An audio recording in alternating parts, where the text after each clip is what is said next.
भगवान श्री कृष्ण ने उद्धव जी से कहा, उद्धव जी आप जाकर के मेरे राधा रानी से, मेरी गोपियों से कह देना। भगवान आज उद्धव जी महाराज को वृंदावन के लिए भेज रहे हैं। उद्धव जी महाराज कैसे जा रहे हैं?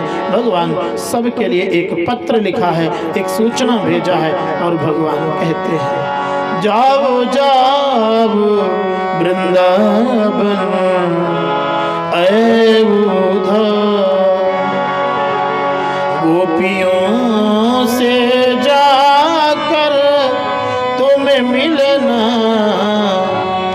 कहना कान्हा ने भेजा है, शुद्ध उनकी जरा ले कर आना, जाओ जाओ वृंदावन है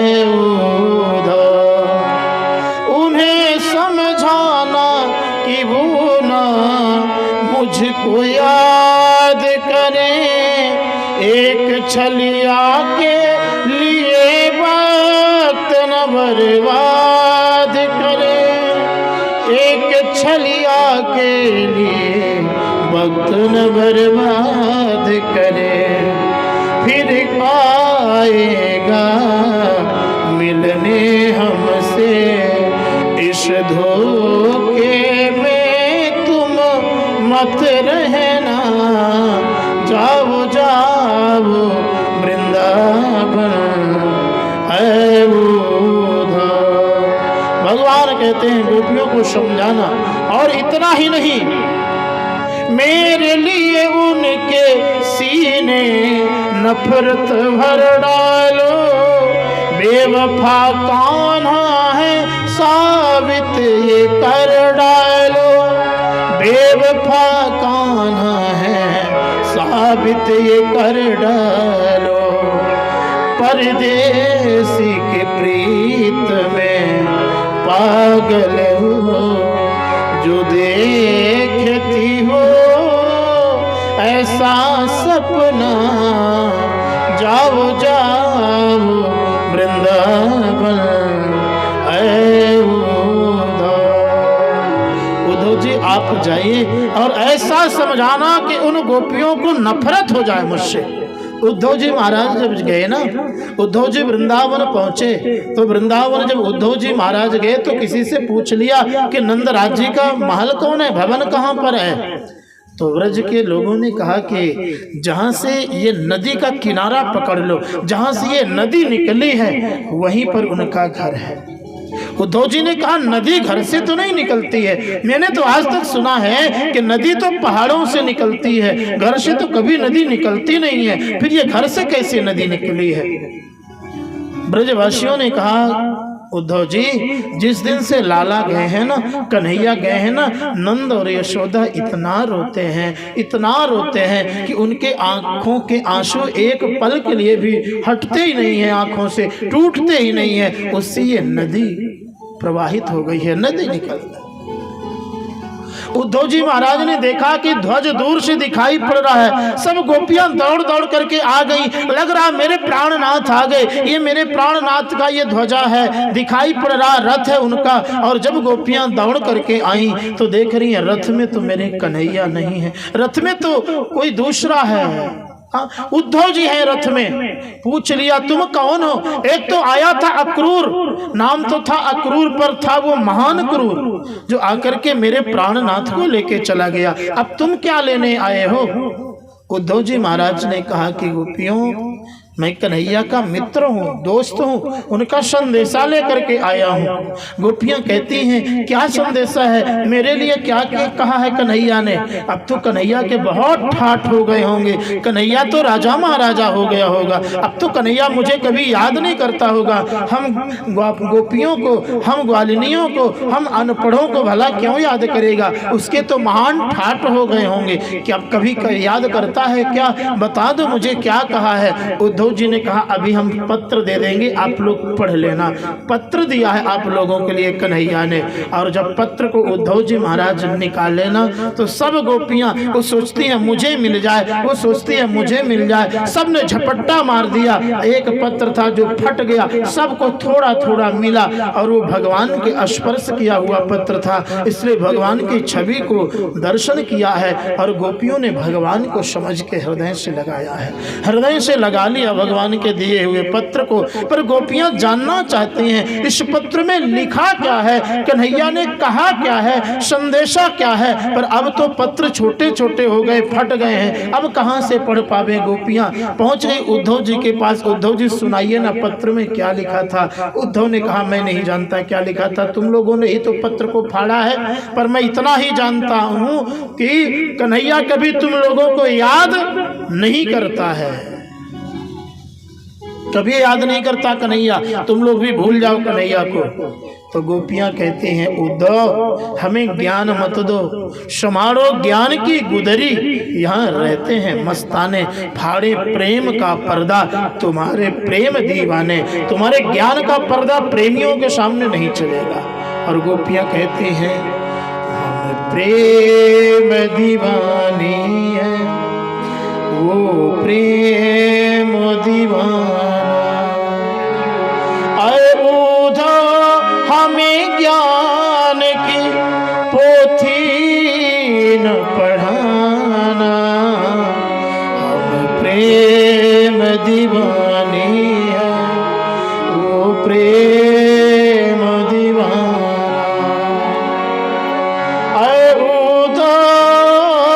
हमें ज्ञान की पोथी न पढ़ाना, हम प्रेम दीवानी है, वो प्रेम दीवाना। हे उद्धव, प्रेमी तीन प्रकार के होते हैं। पहले प्रेमी होते हैं जो बदले के भाव से प्रेम करते हैं। आप मुझे प्रेम करते हो तो मैं भी आपको प्रेम करता हूँ, अगर आप नहीं करते हो तो मैं भी नहीं करता हूँ। दूसरे नंबर के प्रेमी होते हैं कि आप प्रेम मुझसे करो या ना करो, मैं आपसे प्रेम करता हूँ। और तीसरे नंबर के प्रेमी होते हैं हम प्रेम नहीं करते हैं पर वो मुझे प्रेम करते हैं। गोपियां कहती हैं हम दूसरे नंबर के प्रेमी हैं, कन्हैया मुझे प्रेम करें या ना करें इससे मुझे कोई लेना देना नहीं है, मुझे कोई परवाह नहीं है, मुझे कोई फिक्र नहीं है, मैं तो उन्हें प्रेम करती हूं और करती रहूंगी। यशोदा मैया नंद बाबा ने हाल पूछा है, सबको हाल बताया है, समाचार गोविंद का बताया है। उसी समय राधा रानी जी आ गई। राधा रानियों से जाके गोपियों ने बताया राधा रानी जी कृष्ण का एक मित्र आए हैं उद्धव, कृष्ण से मिल के आए हैं। राधा रानी जी आई। राधा रानी जी कुछ बोल नहीं रही है, बस हे कृष्ण कर रही है राधा रानी जी। उसी समय एक भौरा आ गया, राधा रानी जी के चरणों के पास भौरा घूमने लगा। राधा रानी जी कहती हैं तू चला जा यहाँ से, क्यों मेरे पास आया। भौरा में एक बड़ा सुंदर गुण है, भौरा सभी का रस ले लेता है पर चंपक फूल का रस भौरा नहीं लेता है। चंपा तुझ में तीन गुण, रूप रंग अरुबास, अब गुण कवन ऐसो भयो कि भंवर न आवत पास। अरे तुम में सुंदरता भी है, खुशबू भी है और सुंदर रूप भी है, पर भौरा क्यों नहीं आता है। भौरा से पूछा तो भौरा कहता है चंपा वरण श्री राधिका, भंवर कृष्ण को दास, निज कर जननी जान के भंवर न आवत पास। निज कर जननी जान के भंवर न आवत पास। चंपा जो है वो राधा रानी का स्वरूप है। और ये भंवरा जो है वो कन्हैया का ये दास है। इसलिए अपनी माँ जान करके भंवरा चंपक का कभी भी रस नहीं लेता है। भंवरा जब आया राधा रानी के चरणों के पास घूमने लगा ना, तो राधा रानी कहती है, उद्धव हमने सब कार्य आजमाए, हमने सभी कालों को देख लिया है। ये काले जो होते हैं ये बड़े खराब होते हैं। हाँ, और तू भी काला है भंवरा, तू भी कन्हैया जैसा ही है। फूल में बैठता है, पुष्प में बैठता है, उसका रस ले लेता है और रस लेने के बाद उड़ जाता है, फिर दोबारा कभी उस फूल में नहीं बैठता है। तो उसी प्रकार से कन्हैया हम सभी गोपियों से तो प्रेम किया और प्रेम करके हम सबको छोड़ करके चला गया। भ्रमर गीत का वर्णन आया है। हाँ? फिर राधा रानी को लगा कि ये जब भगवान कृष्ण का दास है तो ये जाकर के कहीं बताए ना कि राधा रानी जी आपको ऐसा कहती हैं। राधा रानी जी हाथ जोड़ लेती भंवरा से, हे भंवरे तुम ये बात मेरे प्राण प्रियतम को मत कह देना, नहीं तो मेरे प्राण प्रियतम को बहुत कष्ट होगा। तुझसे माफी मांगती हूँ, मेरे कन्हैया से ये बात मत कहना। अब उद्धव जी महाराज गोपियों को गए थे समझाने। उद्धव जी ने कहा था मैं बस 5 मिनट में समझा के आ जाऊंगा। 6 महीने बीत गए प्रेमियों के बीच में उद्धव जी को रहते। उद्धव जी तो समझ गए कि ये तो बहुत प्रेम करती है कन्हैया से। पर कन्हैया कितना निष्ठुर है कि इनसे मिलने नहीं आता है। जब उद्धव जी महाराज जाने लगे ना, तो गोपियों ने इधर से संदेशा भिजवाया, उद्धव जी जाकर के मेरे प्राण प्यारे श्याम सुंदर से कन्हैया से मेरे कह देना। क्या कह देना? गोपियां कहती हैं कि कन्हैया से कह देना, मेरा श्याम मुझसे जुदा हो गया है, सुना है कि वो बादशाह हो गया है। मेरा श्याम मुझसे जुदा हो गया है, मेरा श्याम मुझसे जुदा हो गया है, सुना है कि वो बेवफा हो गया है, सुना है कि वो बेवफा हो गया। गोपियां कहती हैं अगर मांग ले श्याम जान जिगर तो तुझे जान दे दूं बिना बेफिक्र के। अगर मांग ले जान जिगर तो तुझे जान दे दूं बिना बेफिक्र के। हक दोस्ती का, हक दोस्ती का अदा हो गया है, सुना है कि तू बेवफा हो गया है, सुना है कि तू बेवफा हो गया।